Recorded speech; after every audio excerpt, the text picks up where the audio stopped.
अस्सलाम वालेकुम। आप देख रहे हैं प्रोग्राम सिविल सोसाइटी की आवाज़ सफ़िया खान के साथ और मैं हूं सफ़िया खान। नाज़रीन, आज अपने प्रोग्राम में बात करूंगी सिंध बलूचिस्तान राबता पुल की खस्ता हाली पर।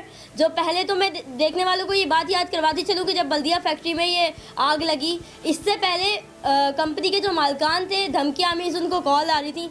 उसके मालकान थाने गए और हर उस जगह पर गए जहाँ उनको उम्मीद की किरण नज़र आई, मगर अफसोस आखिर उस फैक्ट्री में आग लगी।